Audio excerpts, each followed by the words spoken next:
Hello my dear student, कैसे हैं आप सभी। उम्मीद करते हैं आप सब बहुत बढ़िया होंगे। चलिए, तो आज हम स्टार्ट करने वाले हैं प्रश्नावली 1.2 के क्वेश्चन नंबर 3, 4 और 5 को। ये तीनों क्वेश्चन जो आप देख रहे हैं यहाँ पर, ये तीनों के तीन क्वेश्चन बच्चों हम आज आपको कंप्लीट करवाएंगे। इसके पहले इसके पहले हमने question number first, question number second आपको कंप्लीट करवा दिया है। साथ ही साथ 1.2 के लिए जो बेसिक कंसेप्ट था, जिसमें हमने फलन और इसके प्रकारों को समझा था, वो क्लासेस भी हमने आपको करवा दी हैं। अगर आपने नहीं देखी तो वीडियो के डिस्क्रिप्शन में आपको मिल जाएंगी। अगर आपको इनके पीडीएफ चाहिए तो आप हमारे टेलीग्राम ग्रुप को भी ज्वाइन कर सकते हैं, जिसका लिंक आपको वीडियो के डिस्क्रिप्शन में मिल जाएगा। चलिए शुरुआत करते हैं आज हम क्वेश्चन नंबर 3, 4 और 5 को बिल्कुल बेसिक और आसान तरीके से।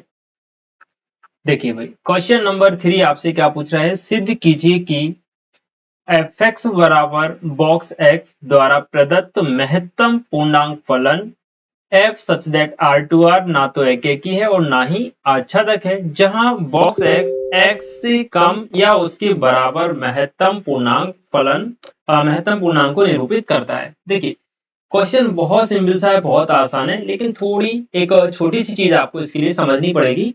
यहाँ पर आपको एक चीज दी गई है, एफ एक्स बराबर बॉक्स एक्स। इस बॉक्स एक्स को हम हिंदी में पढ़ते हैं महत्तम पूर्णांक फलन। महत्तम पूर्णांक फलन पढ़ते हैं।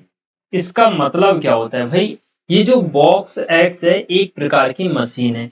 ये जो बॉक्स एक्स है ये क्या है, एक प्रकार की मशीन है। इस मशीन का कुछ काम होता है भाई। क्या काम होता है, अगर आप एक्स की जगह कुछ भी रखो, सपोज दैट एक्स की जगह आप 1 रखो या 1.1 रखो या 0.1 रखो या 1.2 रखो, 2 रखो, 3 रखो, 2.3, कुछ भी मान रखो, तो ये इसके बाहर जो भी मान निकालेगी वो एक पूर्णांक आएगा। देखो, अगर आप पूर्णांक रखोगे तो भी पूर्णांक आएगा और अगर दशमलव में रखोगे तो भी पूर्णांक आएगा। उदाहरण के लिए मान लीजिए आपने x बराबर 1.1 रखा, ठीक है। तो आपने रखा भाई f1.1 बराबर में क्या है, बॉक्स एक्स। एक्स की जगह आपने क्या रख दिया, 1.1। इसके बाहर आएगा 1। इसके बाहर 1 क्यों आया, क्योंकि इसका काम ही यही है कि भाई जस्ट छोटा पूर्णांक लेना है। जो भी संख्या लिखी है उससे ठीक छोटा पूर्णांक लेना है। इस बात को जरा समझ लीजिए। जैसे आपने इस बॉक्स के अंदर 1.2 रखा, तो 1.2 से छोटा जो पूर्णांक नंबर है वो क्या है, 1 है। तो इसके बराबर में भी क्या आएगा बेटा, 1। अगर आप इसके अंदर 1.3 रखोगे तब भी क्या आएगा, 1 ही आएगा, क्योंकि 1.3 से छोटा भी पूर्णांक क्या होता है, 1। पूर्णांक मतलब जो अपने आप में पूर्ण संख्या है, ठीक है। पूर्णांक आप जानते होंगे। दूसरी चीज, अगर आप इसमें 2 रखते हो सपोज दैट, तो 2 का 2 ही बाहर निकलेगा। अगर आप इसमें 3 रखते हो तो 3 का 3 ही बाहर निकलेगा। अगर आप इसमें 4 रखते हो तो 4 का 4 ही बाहर निकलेगा। लेकिन अगर आपने 4.1 रख दिया तो भी क्या आएगा, 4 आएगा। और अगर आप 4.9 रखोगे ना तो भी इसके बाहर क्या आएगा, 4 ही आएगा, क्योंकि हमें इससे जस्ट छोटा पूर्णांक लेना है, बड़ा कभी भी नहीं लेना। बात समझ गए। चलिए, ये होता है महत्तम पूर्णांक फलन का मतलब कि इसमें जो भी नंबर आप रखोगे ये आउटपुट में ये उसके बदले में आपको पूर्णांक देगा। वो भी जो नंबर आपने रखा उससे जस्ट छोटा वाला पूर्णांक। ठीक है भाई, इतनी चीज हमने समझी। अब हम चलते हैं अपने क्वेश्चन की तरफ। देखिए भाई, क्वेश्चन में आपको एक चीज ध्यान रखनी है कि क्वेश्चन में जो फलन दिया है वो कहां से कहां परिभाषित है। जैसे आपका जो फलन है f, वो r से 1 सेकेंड, वो r से 1 मिनट, क्या हो गया, r से r में, देखो f जो है वो r से r में परिभाषित है। r मतलब समझते हैं आप, r मतलब होता है वास्तविक संख्याएं, चाहे वो नेगेटिव हो चाहे वो पॉजिटिव हो। तो हम यहाँ पर एक उदाहरण के लिए दो बॉक्स बना लेते हैं, एक प्रांत का और एक सह प्रांत का। ये आर हो गया हमारा प्रांत वाला और एक आर हमने ले लिया सह प्रांत वाला। ठीक है भाई, इन दोनों में जो फलन है वो परिभाषित है एफ एक्स बराबर बॉक्स एक्स के रूप का। अब देखो R में आप कोई सी भी नंबर ले सकते हो, चाहे वो नेगेटिव हो या पॉजिटिव हो या पॉइंट वाले हो। तो हम कुछ समझने के लिए कुछ उदाहरण ले लेते हैं, जैसे कि -1, -2, -2.5, -0 ले लो यहाँ पे, 0, 1, 2 और बस इतने काफी हैं, ठीक है। और यहाँ पर है ना 2.2 ले लो और यहाँ 1.1 ले लो। थोड़ा सा और मैं इसको जो है बड़ा बना लेता हूँ ताकि आपको जो उदाहरण अच्छे से समझ में आ पाए बेटा। ये ले लिया हमने, थोड़ा सा इसको भी हम बड़ा कर लेते हैं। यहाँ पर देखना 2 ले लिया हमने, 2.5 लिया, 2.6 लिया, 3 लिया और 4 ले लिया। अब यहाँ पर क्या आएगा आपका, -1 आएगा, -2 आएगा और 0 आएगा, 1 आएगा, 2 आएगा, 3 आएगा, 4 आएगा। ये सारी चीजें हो गई। अब समझिएगा, अगर आप ये जो चीज है ये x है, ये जो चीज है ये क्या है, y है, इसी को आप fx बोलते हो। यानी इस बॉक्स x के अंदर आपको जो भी नंबर रखने हैं वो आप यहाँ से रख सकते हैं, और जो आउटपुट में मिलेगा वो आपको यहाँ पर ढूंढने हैं।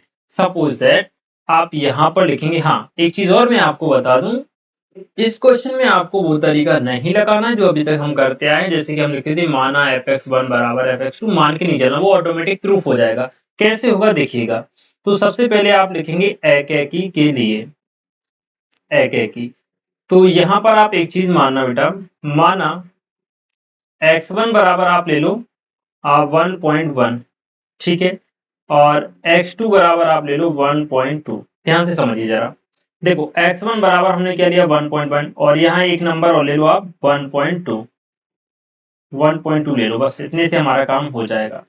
तो x1 मतलब पहला अवयव 1.1 लिया और दूसरा हमने ले लिया 1.2, ठीक है भाई।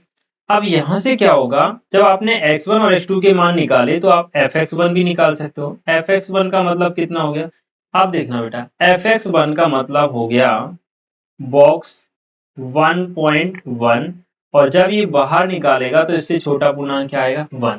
fx मतलब बॉक्स x यानी महत्तम पूर्णांक फलन। दूसरा आपने निकाला fx2, अब x2 का मान आपने क्या रखा है 1.2, तो बॉक्स के अंदर क्या आएगा 1.2 आएगा। 1.2 से छोटा पूर्णांक क्या होता है बेटा, 1 ही होता है। यानी आप कह सकते हैं कि यहाँ पर क्या कहानी बन गई, यहाँ पर जो fx1 है वो बराबर है किसके, fx2 के। fx1 fx2 के बराबर है, लेकिन कहानी में ट्विस्ट क्या है, कहानी में ट्विस्ट ये है कि जो x1 है वो नॉट इक्वल है x2 के। देखो x1 का मान 1.1 है, x2 का मान 1.2 है, जबकि fx1 और fx2 दोनों का ही मान क्या आ रहा है 1। यानी ये फलन एकैकी नहीं है, ये बहुएकी है। बहुएकी का मतलब यहाँ पर देखो -1.1 का कनेक्शन 1 से बन रहा है, और 1.1 का कनेक्शन 1 से बन रहा है, और 1.2 का कनेक्शन भी किससे बन रहा है, 1 से बन रहा है। बात समझ गए बच्चों, ये हो गया बहुएकी। तो हम लिखेंगे अतः फलन एकैकी नहीं है, अतः फलन एकैकी नहीं है। ये तो हो गया एकैकी के लिए। दूसरा आप लिखना बेटा आच्छादक के लिए। अब आच्छादक पहले आप समझेंगे डायग्राम में, फिर मैं आपको उसकी थ्योरी समझाऊंगा कि आप थ्योरी में कैसे लिखेंगे। डायग्राम में आप देखिए, ये भी आर है और ये भी आर है, तो यहाँ पर भी क्या होगा बेटा, इसको थोड़ा सा और मैं बड़ा बनाऊंगा क्योंकि अभी इसमें और भी बाकी चीजें रह गई हैं लिखने के लिए। देखो यहाँ पर भी क्या होगा बेटा, 1.1 होगा, 1.2 होगा, -1.1 होगा, -1.2 होगा, 0.1, 0.2, 0.3, बहुत सारी संख्या होंगी क्योंकि ये R है। अब यहाँ पर आप देखना कि भाई इसका जो इस तरफ जो भी संख्या है इनका जो भी कनेक्शन बनेगा वो एक पूर्णांक होगा। जैसे कि आपने 2.6 का पूर्णांक क्या होगा, 2 हो जाएगा। भाई इस तरफ जो है 2 के बाद 2.6 भी होगा ना, कहीं 2.7 भी होगा, 2.8 भी होगा। तो इस तरफ जो भी दशमलव वाली संख्या है वो खाली छूट जाएंगी, यानी इनका इनका पूर्व प्रतिबिंब यहाँ पर नहीं मिलेगा। जैसे कि 1 का पूर्व प्रतिबिंब मिल रहा है 1.1 और 1 का 1.2 भी मिल रहा है, लेकिन बाकी जो सह प्रांत में दशमलव वाली संख्याएं हैं उनका पूर्व प्रतिबिंब प्रांत में आपको देखने को नहीं मिलेगा, यानी कि ये आच्छादक नहीं है। तो आप क्या लिखेंगे? क्योंकि सह प्रांत के या सह प्रांत में कर लो, क्योंकि सह प्रांत में पूर्णांकों के अलावा अन्य अवयवों के पूर्व प्रतिबिंब प्रांत में विद्यमान नहीं है, प्रांत में विद्यमान नहीं है, अतः फलन आच्छादक नहीं है, अतः फलन आच्छादक नहीं है। अब यहाँ पर आपको fx बराबर y नहीं लिखना है, केवल थ्योरी लिखना है, इतने में आपका काम हो जाएगा, नंबर आपका एक भी नहीं कटेगा। मैं उम्मीद करता हूँ क्वेश्चन नंबर 3 आपको अच्छे से क्लियर हो गया होगा। अपना महत्वपूर्ण कमेंट करके जरूर हमें बताइए क्वेश्चन आपको क्लियर हुआ या नहीं। चलिए देखते हैं इसका क्वेश्चन नंबर 4।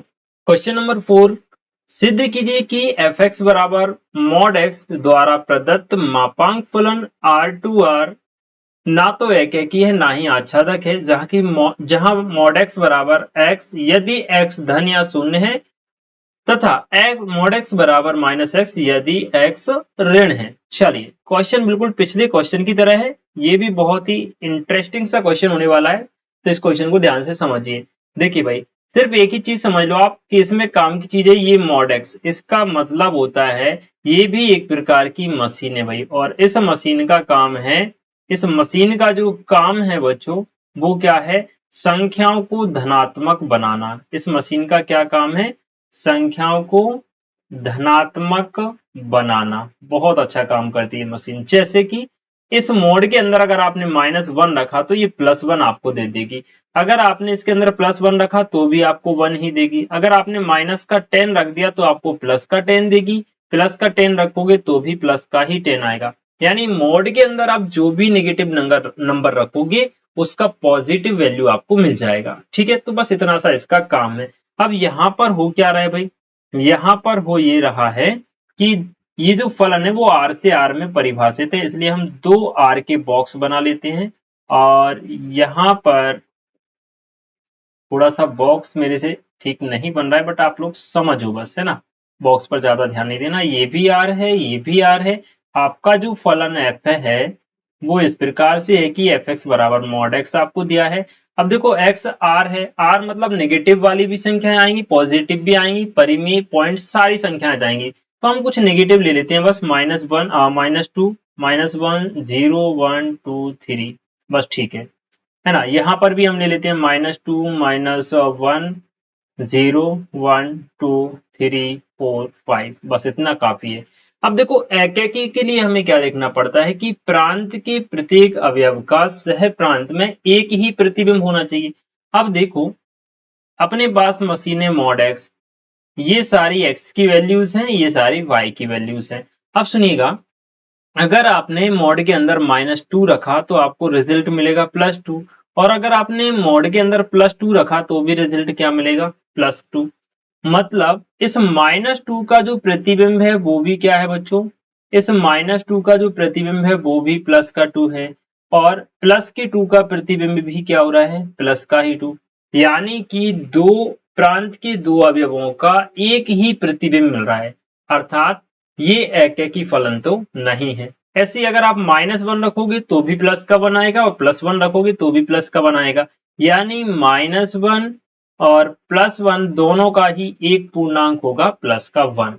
बात समझे? यानी एकैकी तो बिल्कुल भी नहीं है, बहुएकी होगा। अब आच्छादक है कि नहीं वो देखना पड़ेगा। आच्छादक का मतलब होता है सह प्रांत का कोई भी अवयव छूटे ना, या सह प्रांत में कोई अवयव ऐसा ना बचे जिसका पूर्व प्रतिबिंब प्रांत में ना हो।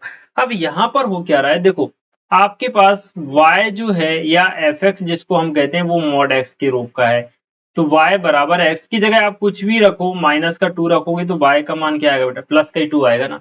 यानी कि जो भी प्रतिबिंब बन रहे हैं वो पॉजिटिव बन रहे हैं, नेगेटिव बन ही नहीं रहे। तो बाय में क्या छूट गया, ये सारे नेगेटिव नंबर जो आप देख रहे हैं वो सारे के सारे छूट गए, यानी -2, -1, -3, -4 इन सभी अवयवों के पूर्व प्रतिबिंब आपको यहाँ पर नहीं मिलेंगे। बात समझ गए। चलिए अब हम इसको लिखते हैं कि भाई लिखना इसको कैसे है। देखिए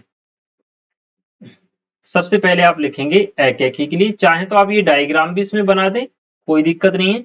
तो यहाँ पर आप क्या करना, माना इसको भी कुछ इस तरीके से करें कि x1 बराबर आपने माइनस ले लिया, -1 ले लिया, और x2 बराबर प्लस का 1 ले लिया, ठीक है, तथा x2 बराबर प्लस का 1। तो यहां से जब आप fx1 निकालेंगे बेटा, fx1 का मतलब हो गया मॉड fx1 का मान -1 बराबर, तो कितना आएगा +1। फिर आपने निकाला fx2, fx2 का मतलब हो गया मॉड x2 का मान प्लस का 1 बराबर में क्या आया 1। यानी कि यहाँ पर हुआ क्या बच्चों, यहाँ पर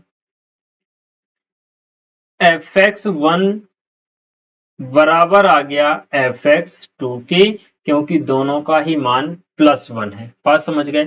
लेकिन कंडीशन क्या हुई, लेकिन जो x1 है x2 के बराबर नहीं है, क्योंकि x1 का मान -1 है और x2 का मान +1 है।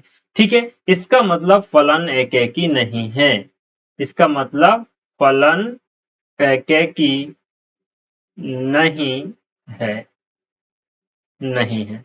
तो यहां हम लिख देंगे अतः फलन एकैकी नहीं है। यही चीज आपको लिखनी है आच्छादक के लिए। तो आच्छादक में देखना आप क्या लिखेंगे, हेडिंग डालेंगे आच्छादक। देखो सह प्रांत में ऐसे कौन से अवयव हैं जिनका पूर्व प्रतिबिंब प्रांत में नहीं मिल रहा। तो सह प्रांत में जितनी भी निगेटिव संख्या है बेटा, चाहे वो पॉइंट वाली हो, यहाँ देखो माइनस का 1.1 भी आएगा, माइनस का 0.1 भी आएगा, ये सारी संख्या आएंगी ना, ठीक है।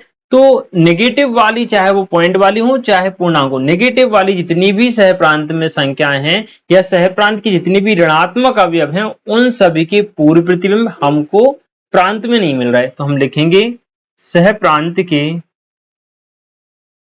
सह प्रांत में सभी वास्तविक सभी ऋणात्मक वास्तविक, सभी ऋणात्मक वास्तविक संख्याओं के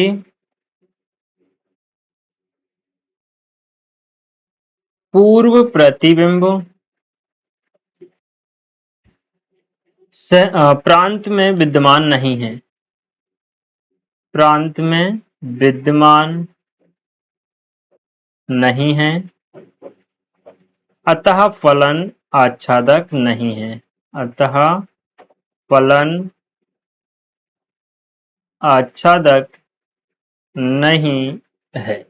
ठीक है भाई, तो ये हो गया आपका क्वेश्चन नंबर 4 कंप्लीट यहाँ पर, और उम्मीद है कि आपको ये क्वेश्चन भी समझ में आ गया होगा। कमेंट करके जरूर बताइए। चलिए क्वेश्चन नंबर 5 को और देखते हैं 5 में क्या है। तो क्वेश्चन नंबर 5 आपसे पूछ रहा है, सिद्ध कीजिए कि f such that R2R fx का मान 1 होगा यदि x ग्रेटर देन 0 होगा। fx का मान 0 रखना है यदि x बराबर 0 हो, और fx का मान -1 रखना है यदि x का मान आप माइनस से 0 से छोटा रख रहे हैं। द्वारा प्रदत्त फलन ना तो एकैकी है और ना ही आच्छादक है। क्वेश्चन बड़ा इंटरेस्टिंग सा है। R2R में फलन परिभाषित है, तो यहाँ पर भी आप दो सेट बना लीजिए, एक प्रांत का और एक सह प्रांत का। तो दो सेट हमने यहाँ पर बनाए। देखिए ये हो गया प्रांत और ये हो गया आपका सह प्रांत। फलन चूंकि परिभाषित है fx बराबर, देखो आपको fx का मान 1 रखना है, कब, यदि जो x है वो 0 से बड़ा है। आपको 0 रखना है, यदि x बराबर 0 लिखा है तो आपको fx का मान 0 रखना है, और -1 रखना है यदि आपको x का मान 0 से छोटा रखना हो। समझने के लिए मैं यहाँ आपको दिखा देता हूँ। देखो जैसे हमने यहाँ -2 रखा, -1 रखा, 0 रखा, 1 रखा, 2 रखा, 3 रखा, 4 रखा। यहाँ भी हमने ले लिया भाई -2, -1, 0, 1, 2, 3, 4, ये प्रांत हो गया, ये सह प्रांत हो गया। अब समझिए अगर यहां से ये सारे x के मान है, ये y के मान है, y या फिर आप इसी को लिख सकते हैं fx। अगर आपने x का मान -2 रखा, अब -2 का मतलब हो गया x का मान 0 से छोटा है। तो देखो जब आप x का मान 0 से छोटा रखेंगे तब y का एक ही मान आएगा -1। चाहे x का मान आप -1 रखो, -2 रखो, -3 रखो, -4 रखो, यानी x बराबर -1, -2, -3 डॉट डॉट के लिए y का एक ही आंसर आएगा बच्चों, जिसका नाम है -1। चाहे x की जगह -1 रख लो, -2 रख लो, -3 रख लो, कुछ भी रख लो, क्या आएगा? माइनस का 1 ही आएगा y का मान। इसका मतलब ये हुआ बच्चों कि -1 का कनेक्शन भी 1 से है, सॉरी -2 का, और -1 का कनेक्शन भी किससे है? 2 से। इसका मतलब हुआ फलन एकेकी बिल्कुल भी नहीं है, ये मैनी टू 1 हो गया, यानी बहुएकी फलन हो गया। बात समझे? दूसरी चीज, अब यहां पर अगर आप 1 रखेंगे, 1 मतलब 0 से बड़ा मान आ गया, 0 से बड़ा मान आ गया, इसका मतलब हुआ 1 का कनेक्शन किससे होगा बेटा? सॉरी, यहाँ पे एक चीज गड़बड़ हो गई, ये -1 से कनेक्टेड थे, इधर कर दो इनको। देखो -2 का कनेक्शन भी -1 से और -1 का कनेक्शन भी -1 से, ठीक है। अगर आप 1 रखोगे तो भी प्लस का 1 आएगा, अगर आप 2 रखोगे तो भी प्लस का 1 आएगा, अगर आप 3 रखोगे तो भी क्या आएगा? प्लस का 1, क्योंकि दिया गया है कि x ग्रेटर देन 0 अगर आप रख रहे हैं तो fx का मान आपको 1 ही रखना है। इसका मतलब ये है कि नहीं है। अब ठीक है भाई, और x का मान जब 0 रखोगे तो क्या आएगा? 0, यानी 0 का कनेक्शन किससे आ रहा है? 0, यानी कि x के जितने भी मान आप रखोगे उन सभी मानों के लिए y में केवल 3 ही प्रतिबिंब हैं, जो कि हैं 0, 1 और -1, -1, 0, 1। इनके अलावा बाकी सारे y के अवयव खाली छूट रहे हैं, यानी उनके पूर्व प्रतिबिंब x में विद्यमान नहीं है, प्रांत में विद्यमान नहीं है, इसलिए ये फलन आच्छादक भी नहीं है और एकैकी भी नहीं है। ठीक है, देखिए लिखेंगे कैसे, तो हम हेडिंग डालेंगे एकैकी। माना, सिंपल सा है, माना x1 बराबर -1 तथा x2 बराबर -2 ले लिया आपने, तथा तो आपने निकाला fx1। देखो अगर आप fx1 -1 रख रहे हैं, -1 मतलब 0 से छोटा मान, और 0 से छोटा मान के लिए fx का एक ही मान आएगा -1, और fx2 आप रखेंगे तो भी क्या आएगा? -1, क्योंकि यहां आप क्या रखोगे? -2, और -2 रखने के लिए 0 से छोटा हो गया, तो इसका जो प्रतिबिंब बनेगा वो भी क्या बनेगा? -1। ठीक है, तो यहां पर हुआ क्या बच्चों? यहां पर कहानी बन गई कि जो fx1 है वो बराबर हो गया fx2 के, लेकिन कहानी में ट्विस्ट ये रहा कि जो x1 है वो अलग है और x2 जो है वो अलग अलग है, यानी x1 x2 बराबर नहीं है। तो हम लिखेंगे अतः फलन एकैकी नहीं है, अतः फलन एकैकी नहीं है। ठीक है, दूसरी हेडिंग आप डालेंगे आच्छादक के लिए। आच्छादक में भी आप देखना, जो सह प्रांत है उसमें केवल 3 ही अवयव हैं, जो कि प्रांत के सभी अवयवों का प्रतिबिंब है, बाकी सह प्रांत के सारे अवयव छूटे हुए हैं, उनके पूर्व प्रतिबिंब प्रांत में विद्यमान नहीं है। जैसे कि -1, 0 और 2 को छोड़ के देखो 2, 3, 4, ऊपर भी जाओगे तो -2, -3, -4 सारे खाली हैं। तो हम क्या लिखेंगे? चूंकि सह प्रांत में -1,